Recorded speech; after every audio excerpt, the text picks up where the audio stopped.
Hello. मैं doctor Mangesh, मैं एक पीडियाट्रिशियन हूँ। Treatment of fever in children या फिर इन किड्स, इसके ऊपर हमारा डिस्कशन चल रहा है। बच्चों के फीवर के ट्रीटमेंट के लिए पैरासीटामोल देने के बाद में उसका इफ़ेक्ट आने तक बच्चे के शरीर का टेम्परेचर जल्द से जल्द कम करने के लिए स्पॉन्जिंग करना कितना इम्पॉर्टेंट है, इसके ऊपर आज हम डिस्कशन करेंगे। स्पॉन्जिंग क्या होता है, कैसे की जाती है, कितने देर के लिए करना पड़ता है, इसके ऊपर आज हम बात करेंगे। स्पॉन्जिंग यानी बच्चे के शरीर को गुनगुने पानी से पोंछना ताकि उसका टेम्परेचर जल्द से जल्द कम होना शुरू हो। स्पॉन्जिंग कैसे की जाती है?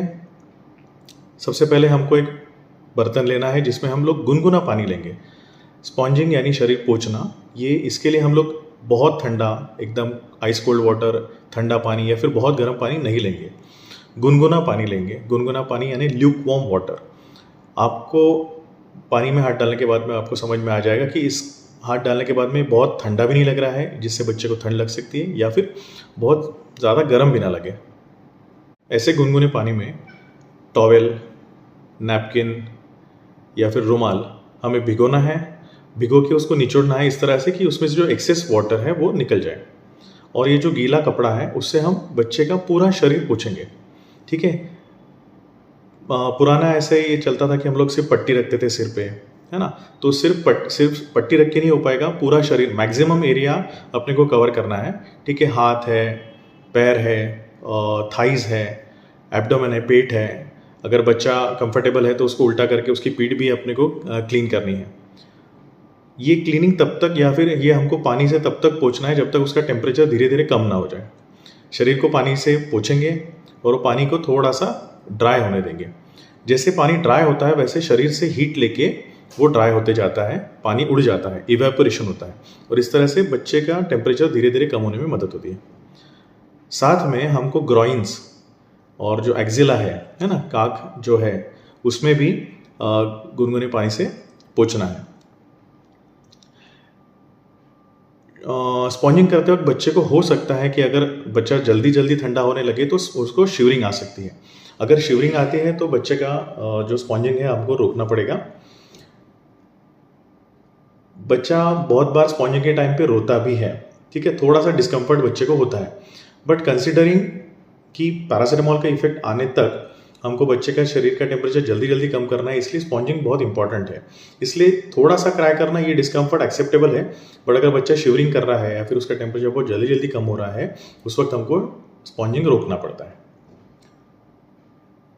बच्चे का टेम्परेचर हम 15 से 20 मिनट के बाद एक बार चेक करेंगे थर्मोमीटर से। अच्छा, आप थर्मोमीटर कौन सा यूज़ करेंगे? डिजिटल थर्मोमीटर यूज़ करना है। बच्चे जो है 6 महीने 6 महीने के बच्चे हैं, 2 साल 4 साल के बच्चे हैं, इनमें पहले हम लोग मर्क्यूरी थर्मोमीटर यूज़ करते थे। अभी भी मर्क्यूरी थर्मोमीटर अवेलेबल है, बट डिजिटल थर्मोमीटर ये ज़्यादा स्पेसिफिक होते हैं। एट द सेम टाइम जो मर्क्यूरी से होने वाला जो पॉइजनिंग का चांसेस रहता है, अगर समझो थर्मोमीटर टूट गया और वो मर्क्यूरी यहाँ वहाँ से अगर गलती से मुंह में चला जाता है, तो वो इंजरी या फिर जो मर्क्यूरी से होने वाला जो पॉइजनिंग है उसकी भी चांसेस कम हो जाते हैं। इसलिए हर किसी ने अपने पास एक थर्मोमीटर रखना है, डिजिटल वाला। उससे आप देखेंगे कि अगर टेम्परेचर कम होना शुरू हो गया है, 99 के नीचे आ गया है, तो हम लोग स्पॉन्जिंग रोकेंगे। पैरासीटामोल जो है पूरे दिन भर में 3 से 4 बार देने की कोई ज़रूरत नहीं है। जब फीवर पलट के आता है, समझो 4 घंटे 5 घंटे के बाद फीवर पलट के आएगा, तो हम लोग उसको पैरासीटामोल का डोज देंगे और फिर से शरीर का स्पॉन्जिंग करना शुरू करेंगे। बच्चे को इन बिटवीन फीवर जो है, फीवर के टाइम पे जैसे हमको भी खाना खाने की इच्छा नहीं होती है, मुंह का टेस्ट चेंज हो जाता है ना, थोड़ा सा नौशिया उल्टी जैसा लगता है, तो बच्चों को भी उस तरह का लगता है कि उनको खाना खाने की इच्छा नहीं होगी। बट उनका water intake, fluid intake, ORS का पानी, सादा पानी, नारियल पानी, फ्रूट जूस, ये सब चलते रहना चाहिए।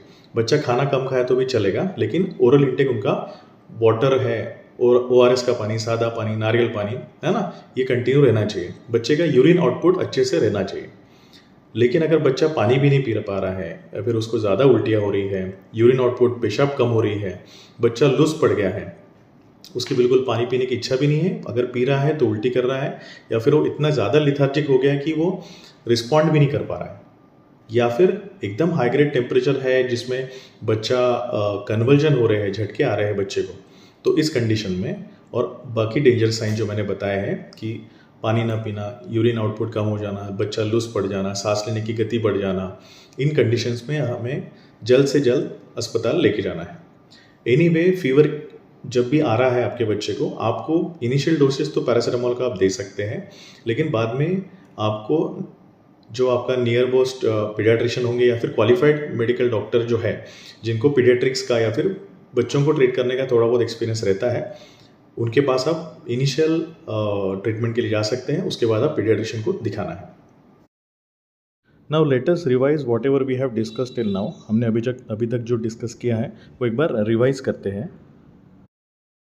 बच्चों के फीवर को पैरासीटामोल और स्पॉन्जिंग से कैसे कंट्रोल करें। बच्चों के स्पंजिंग के लिए हमेशा ल्यूकवार्म वाटर यानी कि गुनगुने पानी का इस्तेमाल करें। एक कंटेनर लें, उसमें गुनगुना पानी लें, एक टॉवेल, नैपकिन या रुमाल का उपयोग करें। इसे पहले भिगोएं और फिर उसमें से एक्सेस वाटर निचोड़ लें। स्पंजिंग करते वक्त शरीर का मैक्सिमम एरिया पे स्पंजिंग करें। एक्जिला और ग्रॉइन में भी स्पंजिंग करना है और पानी को इवापोरेट होने देना है स्पंजिंग करते वक्त।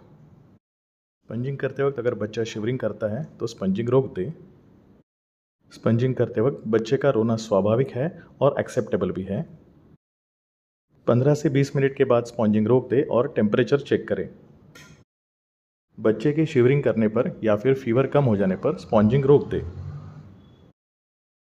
हमेशा डिजिटल थर्मामीटर का यूज़ करें क्योंकि वो सेंसिटिव होता है, स्पेसिफिक होता है और टेम्परेचर गिनना आसान होता है। बुखार यानी कि फीवर के वापस आने पर पैरासीटामोल दें और स्पॉन्जिंग फिर से शुरू करें, लेकिन याद रखें कि पैरासीटामोल के 2 डोज के बीच में कम से कम 4 से 6 घंटे का डिफरेंस रहे। कोई भी ऐसी बीमारी जिसमें बुखार हो, उसमें पानी का भरपूर पीना बहुत इंपॉर्टेंट होता है, जैसे कि ORS का पानी, सादा पानी, नारियल पानी, ये भरपूर पीना है। इस पर ज़रूर ध्यान दें कि बच्चा कितनी बार और कितना पेशाब कर रहा है। वार्निंग साइंस की तरफ ध्यान दें, जैसे कि पानी कम पीना, पेशाब कम होना, बार बार उल्टी करना, लेथार्जी रहना, सांस लेने में दिक्कत होना, बच्चा बेहोश हो जाना या फिर ऑल्टर्ड सेंसोरियम और हाई ग्रेड फीवर जिसमें कि झटके आ रहे हैं, ये वार्निंग साइंस रहते हैं। वार्निंग साइंस आने पर बच्चे को तुरंत अस्पताल ले जाएं। ऐसी कंडीशंस में पीडियाट्रिशियन का या फिर डॉक्टर का पेशेंट को देखना बहुत ज़रूरी हो जाता है। हमेशा याद रखिए कि फ़ीवर कभी भी कॉम्प्लिकेट हो सकता है डिपेंडिंग ऑन फीवर का कॉज क्या है और पेशेंट की बॉडी उस फीवर को किस तरह से रिस्पॉन्ड कर रही है। तो इसलिए कोई भी फीवर, छोटा बड़ा कोई भी फीवर हो तो उसके लिए डॉक्टर्स का कंसल्टेशन बहुत इंपॉर्टेंट होता है। ठीक है, पैरासीटामोल देना और स्पॉन्जिंग ये तो फीवर की रोकथाम के लिए काम करेगा, but consultation of doctor is very important in the treatment of the disease which is causing the fever. Thank you.